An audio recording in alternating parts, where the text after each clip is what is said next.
بس اپنی گفتگو کو دو باتوں پر سمیٹ لوں۔ ایک تو یہ صحابہ ان حقیقتوں کو جانتے تھے، بہت آپ کو امتحان میں نہیں رکھوں گا، لمبا دو باتیں صرف۔ ایک بات تو یہ کہ ان حقیقتوں کو صحابہ جانتے تھے، اس لیے رسول اللہ نے ان کو جنت کی بشارت دی تھی، رسول اللہ نے ان کو جنت کی بشارت دی تھی، پھر بھی وہ راتوں کو روتے تھے، وہ اللہ سے ڈرتے تھے۔ آئیے میں آپ کو بتاؤں، میرے آقا صلی اللہ علیہ وسلم کے دیوانوں، بڑی معذرت کے ساتھ آج ہمارے اسٹیج سے کتنے دھڑلے سے کچھ لوگ بات کرتے نا، قیامت میں جو ہوگا وہ دیکھا جائے گا، جو ہوگا دیکھا جائے گا، اور اس پہ آپ نعرے بھی لگاتے ہو اور کہنے والوں کو نذرانہ بھی دیتے ہو کہ جو ہوگا دیکھا جائے گا۔ میرے بھائی کیا دیکھے گا تو؟ وہ کیا دیکھے گا؟ میں تجھے دکھاؤں نا کہ قیامت میں ہوگا کیا اور کیا کیفیت ہوگی۔ اور جن لوگوں کو قیامت پتا ہے نا، جن کو قیامت پتا ہے، جن کو قیامت پتا ہے، وہ روتے تھے۔ مولا کائنات جن کے دو بیٹے جنتی جوانوں کے سردار ہیں، جب رات کا آخری حصہ آتا تو مولا کائنات ایسے روتے، کیسے؟ جیسے سانپ کو کوئی سانپ کسی کو ڈس لے، کسی کو سانپ ڈس لے تو وہ کیسے تڑپ کے روتا ہے۔ مولا علی اپنی داڑھی پکڑ کر ایسے ہی تڑپ کر کہتے، اللہ علی کی مغفرت کر دے، اللہ علی کی مغفرت کر دے۔ جس کا چہرہ دیکھنا عبادت، جس کا ذکر کرنا عبادت، جس کا رشتہ کیسا؟ رسول اللہ کی چہیتی، سب سے چہیتی بیٹی جس کی بیوی، رسول اللہ کی سب سے چہیتی بیٹی جس کی بیوی، رسول اللہ کے بیٹے حسنین کریمین جنتی جوانوں کے سردار جس کے شہزادے، اللہ اکبر، اور رسول اللہ خود ان کے بھائی ہیں، آقا ان کے بھائی ہیں، اور آقا نے کہا انتا اخی فی الدنیا والآخرہ، کیونکہ تو دنیا میں بھی میرا بھائی ہے اور آخرت میں بھی میرا بھائی ہے۔ ارے حضور جس کو غلام کہہ دے اس کی جنت یقینی ہو جاتی ہے، حضور جس کو بھائی کہہ دے اس کے جنت کا عالم کیا ہوگا؟ یاد فرمایا علی جس کو چٹھی دے گا وہی پل صلات سے سلامتی سے گزرے گا، علی جس کو اجازت دے گا وہی خیر سے جنت میں جائے گا، جس کی اجازت پر جنت ملے گی۔ آقا نے فرمایا علی، مطلع القمرین میں میرے امام اعلیٰ حضرت نے لکھا ہے کہ اللہ کے رسول نے فرمایا علی تو قسیم جنت و جہنم ہے، تو جنت کو بھی بانٹنے والا ہے اور تو جہنم کو ہی بانٹنے والا ہے۔ جس کے ہاتھوں سے جنت اور جہنم بٹے گی وہ علی رات کے آخری حصے میں داڑھی پکڑ کر روتے اللہ کے خوف سے اور کہتے مولا علی سے راضی ہو جا، علی کی مغفرت کر دے۔ اور وہ لوگ جو سالہ سال قرآن کو ہاتھ نہ لگائے، جو رمضان شریف میں بھی گٹکا کھاتے پھرے، جو رمضان شریف میں بھی چھپ چھپ کر کے بیڑی اور سگریٹ پیے، ان کو غرور ہے کہ ہم جنت میں جائیں گے۔ دھوکہ دے رہے ہو، فریب میں مبتلا ہو، عورتوں پہ پاپ کی نظر ڈالو اور ہم جنت میں جائیں گے۔ اللہ کا واسطہ دے کے کہتا ہوں کسی کے بہکاوے میں مت آؤ، کسی کو جنت ملنا یہ گارنٹیڈ نہیں ہے۔ اللہ فرماتا ہے وَيُعَذِّبُ مَن يَشَاءُ، جس کو چاہوں گا عذاب دوں گا، فَيَغْفِرُ مَن يَشَاءُ، جس کی چاہوں گا مغفرت کر دوں گا۔ اگر مغفرت کرنے پر آؤں گا حبشیوں کو بھی جنت میں داخل کروں گا، اور اگر پکڑنے پر آؤں گا تو پھر نبی کے چچا کو ہی پکڑ لوں گا آزر کی شکل میں، آزر کو ہی پکڑوں گا اور اس کو بچھو کی شکل میں جہنم میں ڈالوں گا۔ اللہ اکبر۔ کہاں میرے بھائی، میری بہنوں سے کہنا چاہتا ہوں، اس لیے جو بات کہنا تھا، فاروق اعظم رضی اللہ تعالیٰ، صدیق اکبر کہتے ہیں کاش میں انسان بن کے پیدا نہ ہوتا۔ یہ کون صدیق اکبر ہے پتہ ہے؟ افضل البشر بعد الانبیاء بالتحقیق، نبیوں کے بعد سب سے بڑا مرتبہ کسی کے پاس ہے وہ صدیق اکبر کے پاس ہے، یہ ابو بکر صدیق ہے۔ اللہ اکبر، جن کے پیچھے صحابہ نے حضور کی حیات میں نماز، ظاہری حیات میں نماز پڑھی، حتیٰ کہ رسول اللہ نے تک ان کے پیچھے نماز پڑھی۔ کچھ لوگ کہتے ہیں مولانا دیکھا وہ میری مسجد کا امام کتنا خوش نصیب، میں نے کہا کیا؟ کہا ان کے پیچھے مفتی اعظم نے نماز پڑھی تھی، ان کے پیچھے محدث اعظم نے نماز پڑھی تھی، ان کے پیچھے تاج الشریعہ نے نماز پڑھی تھی، ان کے پیچھے مجاہد ملت نے نماز پڑھی تھی، ان کے پیچھے حافظ ملت نے۔ کتنا متقی ہوگا وہ جو حافظ ملت اور مجاہد ملت جس کو امام بنائے؟ میں نے کہا ہاں، لیکن میرے صدیق کا مرتبہ بھی تو دیکھ، نبیوں کا امام جس کے پیچھے نماز پڑھ رہا ہے، آخر اس کے تقوی کا عالم کیا ہوگا؟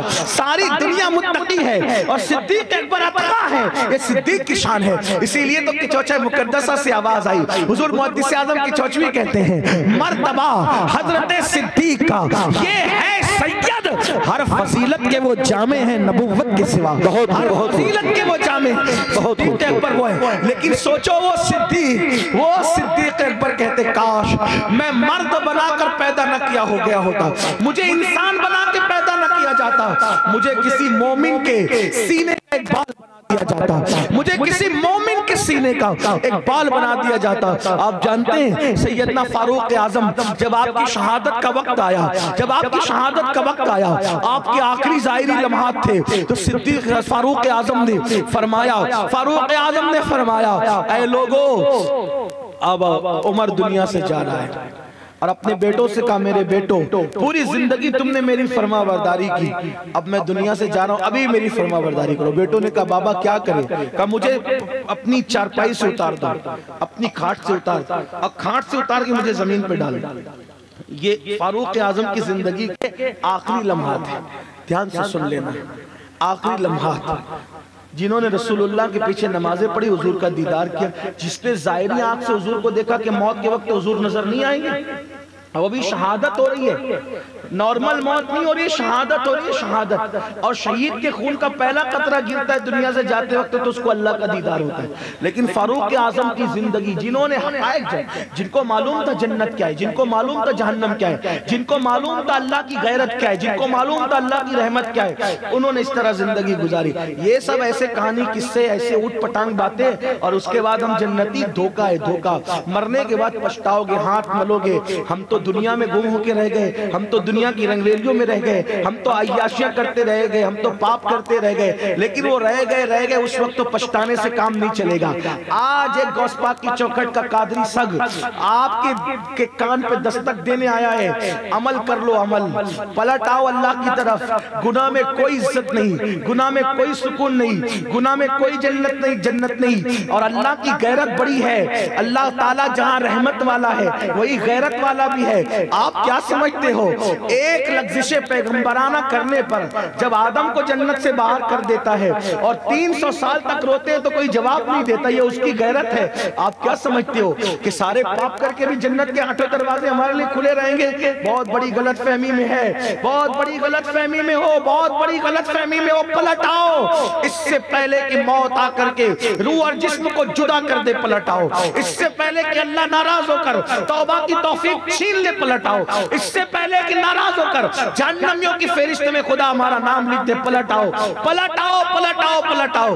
آپ کہیں گے کہ بھائی گناہ تو ہو گیا، آپ کریں کیا؟ میں نے کہا گناہ ہو جانا کوئی مشکل کام نہیں، خطا بشر کے لیے، بشر خطا کے لیے، انسان ہے گناہ کے لیے، لیکن گناہ کرنے کی بات نہیں ہے۔ اچھے گنہگار وہ ہیں، اچھے گنہگار وہ ہیں جب وہ گناہ، پہلی بات تو گناہ وہ کرتے نہیں، اچھے گنہگار وہ جو گناہ کرتے نہیں، مگر گناہ ہو جائے، گناہ کرتے نہیں۔ کرنے اور ہو جانے میں کیا فرق ہے؟ کرنا مطلب یہ کہ کر رہا ہے، جان بوجھ کے کر رہا ہے، اور ہو جانا مطلب نہیں چاہتا تھا، ہو گیا۔ مثال کے طور پہ ایک گناہ کرنا مطلب تلوار لے کے گیا کسی کو بھونک دیا، یہ گناہ کرنا ہوا۔ اپنی بکری کو مار رہا تھا اور وہ پتھر اٹھ کر کے لگ گیا کسی انسان کو، اس کی کھوپڑی میں لگا، مر گیا، یہ گناہ ہو گیا۔ فرق ہے دونوں میں، کرنا اور ہونا۔ تو گناہ کرنے والے تو جہنم میں جائیں گے، لیکن جن سے گناہ ہو جائے فوراً اللہ سے کہتے اللہ معاف کر۔ گالی دینا نہیں چاہتا تھا، منہ سے نکل گئی گالی، اللہ معاف کر، توبہ کرے۔ ام المومنین سیدہ عائشہ صدیقہ نے پوچھا آقا کیا آپ کی امت کے کچھ لوگ بھی گناہ کے باوجود جنت میں جائیں گے؟ گناہ کے باوجود بھی کچھ امتی آپ کے جنت میں جائیں گے؟ آقا فرماتے ہیں ہاں اے عائشہ، میری امت کا وہ گنہگار جو رات کی تنہائیوں میں اپنے گناہوں کو یاد کر کر کے روتا اور آنسو بہاتا ہے، ایسے گنہگار کو اللہ بے حساب جنت میں داخل فرمائے گا۔ حضرت کعب احبار کہتے ہیں، حضرت کعب احبار کہتے ہیں کہ بنی اسرائیل میں ایک شخص سے گناہ ہو گیا، اور جب گناہ ہوا تو اس شخص نے کھڑے ہو کر کے ادھر ادھر چلنے لگا، یا اللہ مجھ سے گناہ ہو گیا اب میں کیا کروں، یا اللہ مجھ سے گناہ ہو گیا میں کیا کروں، یا اللہ مجھ سے گناہ ہو گیا میں کیا کروں۔ تو اللہ تعالیٰ نے مرنے کے بعد اس کا نام صدیقوں میں لکھ دیا، صدیقوں میں لکھ دیا۔ تو بہرحال عرض یہ کر رہا تھا کہ فاروق اعظم رضی اللہ تعالیٰ عنہ اپنے بیٹوں سے کہتے ہیں، میرے بیٹو تم نے میری فرما برداری کی، مجھے چارپائی سے اتار کے زمین پہ ڈالو۔ بیٹوں نے زمین پہ ڈال دیا۔ فاروق اعظم اپنا یہ رخسار کبھی یہ زمین پہ ملتے اور زمین پہ مل کے کہتے ہیں، اللہ عمر کو بخش دے، اللہ عمر کو بخش دے، عمر کی مغفرت کر دے، اللہ عمر کی مغفرت کر دے۔ بڑی معذرت کے ساتھ میرے بھائی ہم اللہ سے دعا بھی کرتے ہیں، غریب نواز کے یہاں گئے، مدینہ شریف گئے، مکہ شریف گئے، غوث پاک کے یہاں گئے، وارث پاک کے یہاں گئے، سرکار مدار پاک کے یہاں گئے، امام اہل سنت کے یہاں گئے، مخدوم سمنہ کے یہاں گئے، کیا مانگتے ہیں؟ اللہ روزی دے، بچے دے، پوتے دے، رشتہ دے، بیٹی کو، اس کو، سب مانگو، لیکن جو مانگنے کی چیز ہے وہ تو مانگتے ہی۔ اللہ نے اپنے نبی سے کہا، اپنے محبوب سے، محبوب کیا مانگو؟ تو کہا قر، محبوب سے کیا کہا؟ قل، محبوب آپ یوں کہیں، قل رب اغفر وارحم وانت خیر الراحمین۔ جس رسول کو شافع یوم النشور بنائے اس رسول کو کہا کہ محبوب جب آپ دعا کرو تو کیا دعا کرو؟ اللہ میری مغفرت۔ آپ سوچو تو صحیح، اللہ کہہ رہا ہے محبوب سے، ہم مغفرت نہیں مانگتے، سب مانگتے ہیں۔ ابراہیم علیہ السلام کی دعا کیا تھی؟ ربنا اغفر لی ولوالدی وللمؤمنین یوم یقوم الحساب۔ اے اللہ مجھے بخش دے، میرے ماں باپ کو بخش دے، اور تمام مومنوں کو بخش دے۔ آج تو ہم مغفرت کی دعا کرتے ہیں، بلکہ ایک مرتبہ کسی بزرگ کا ماضی قریب میں وصال ہوا، میں نے کہا اللہ ان کی مغفرت کرے، تو ایک صاحب میرا دامن پکڑ کہنے لگے تو اتنا بڑا ہو گیا کہ تو اپنے بزرگوں کے لیے مغفرت کی دعا کرے گا۔ میں نے کہا واہ صاحب، صحابہ کے لیے تو مغفرت کی دعا ہو رہی ہے، وہ بے ادبی نہیں ہوئی، اور آپ کے پیر کے لیے مغفرت کی دعا بے ادبی، ارے یہ تو آپ کو خوش ہونا چاہیے۔ تو کہا صحابہ کے لیے کون سی دعا ہو رہی ہے؟ میں نے کہا قرآن اٹھا، اور صحابہ نے بھی اپنے اگلوں کے لیے مغفرت کی دعا کی۔ اللہ فرماتا ہے، قرآن مقدس فرماتا ہے کہ جو لوگ بعد میں آئے، اور وہ کیا کہتے ہیں؟ ربنا اغفر لنا واخواننا الذین سبقونا بالایمان۔ یہ کس کے لیے دعا ہو رہی ہے؟ آگے جتنے ایمان والے گئے سب کے لیے۔ تو مغفرت کی دعا کرو۔ میں نے کہا بے ادبی یہ ہوتی کہ میں یہ کہتا کہ فلاں صاحب کے گناہ معاف کر دے، تب ہم بے ادبی ہو رہا، ہمیں حکم دیا گیا ہے کہ یہ مت کہا کرو کہ اللہ میرے ماں باپ کے گناہ معاف کر دے، نہ اس طرح نہیں کہنا، بلکہ یوں کہنا کہ اللہ ان کی مغفرت کر دے۔ بات وہی ہے لیکن ادب کے پیرائے میں۔ دوسرے فرقوں میں اور اہل سنت میں فرق یہی ہے کہ ہم بات جب بھی کرتے ہیں تو ادب کے پیرائے میں کرتے ہیں، اور وہ بے ادبی کے لہجے میں کرتے ہیں۔ تو بے ادبی کبھی کبھی انسان کو کفر تک لے جاتی، جیسے اگر امی جان کہوں تو سب کو پتا ہے کہ یہ میرے ابو کی بیوی ہے، لیکن باپ کی بیوی کہوں یہ بے ادبی ہے۔ بات وہی ہے لیکن بے ادبی ہے۔ ماموں جان کہوں تو سب کو پتا ہے کہ میرے باپ کا سالہ ہے، اور اگر کہوں او میرے باپ کے سالے، بات وہی ہے لیکن بے ادبی ہے۔ تو ہم لوگ باپ کا سالہ نہیں کہتے، ہم ماموں جان کہتے ہیں تاکہ عزت بھی برقرار رہے اور بات بھی ہو جائے۔ تو اس لیے یہ نہ کہا کرو کہ ماں باپ کی مغفرت فرما، یہ نہ کہا کرو ماں باپ کے گناہ معاف فرما، بلکہ یہ کہا کرو کہ ماں باپ کی مغفرت فرما۔ بات وہی ہے لیکن ادب کے پیرائے میں ہے۔ تو عرض یہ کر رہا تھا، اللہ اکبر، فاروق اعظم کہتے ہیں اللہ میری مغفرت فرما، گالوں کو زمین پہ رگڑ کر میری مغفرت فرما۔ پھر لوگوں نے کہا، ابن عباس کہتے ہیں امیر المومنین آپ کی محنتوں سے، کوششوں سے تو اتنے بڑے شہر فتح ہوئے، اتنے شہر کامیاب ہوئے، اور اسلام کا پرچم لہرا دیا گیا، اور یہ ہو گیا اور یہ ہو گیا اور یہ ہو گیا اور یہ ہو گیا۔